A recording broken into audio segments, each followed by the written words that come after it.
I'm Phil Winch. I'm a local boy, sort of, in that I spent all my summers down here when I was growing up.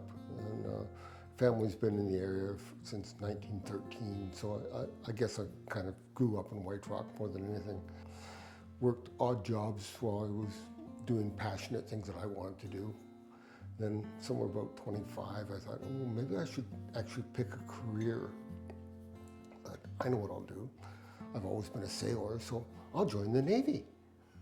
So I joined the Navy. 30 years later, I retired from the Navy and moved back here, and because this is the only place that I wanted to live.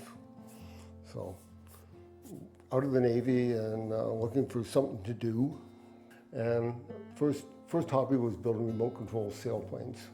And that was good for a couple of years. And then I thought, yeah, need something new. So then I started building kayaks and small boats. Oh, no problem, I'll just buy myself a little lathe when I got it home. And I started spinning it up, and my partner said, tell me you're not going to stick those really sharp things into that thing spinning at 3,000 RPM. I said, well, yeah, I thought I would.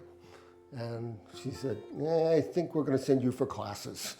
So she knew somebody who knew somebody and sent me to a fellow named Rich Schmidt, who lived in Crescent Beach. And he taught me everything I ever wanted to know about lathes. And by that, after the first year, I was hooked, and I was buying lathes and things, and huge. So that's how I became a wood turner. I guess the reason I like art so much is that I'm a very tactile type person. I like to see things and touch them, and to look at something doesn't fill me with the same sort of feeling of warmth and things that actually touching things does. So when I got into wood turning, what was important to me was to make something that people could touch and hold and use. And so in many respects, I'm not an artist. I consider myself an artisan, because the things that I make, people use all the time. Arts and culture is where you live. It's your home. It's what makes the joy in your life.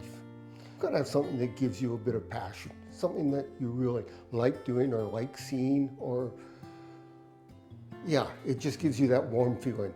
So without that, life is kind of boring.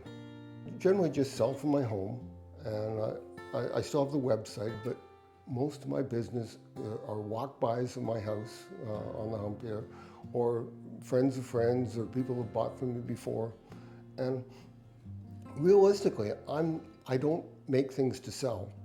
I sell things to make more space so I can make more stuff. I'm like most artists that way. The actual product is yeah, that's the end result. It's the making that's the fun.